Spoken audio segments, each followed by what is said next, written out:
How to leave a review on Fiverr. So to start, the first thing that we need to do is to open our Fiverr account. To do that, simply open your browser and then search for fiverr.com. After that, log into your account. Once logged in, this is how a Fiverr account should look like. On top, you will see different categories of the services or products that you could avail.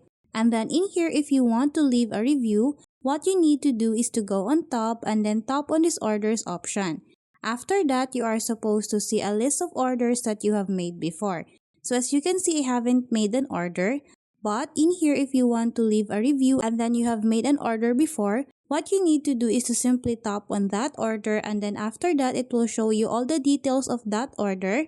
And then at the bottom, you will see an option or a place where you can place or leave a review. So that's how easy we can leave a review on Fiverr. Thanks for watching, and if you find this video helpful, please don't forget to subscribe, hit the like button, and then the notification bell so you won't miss any of our future videos. See you on the next one.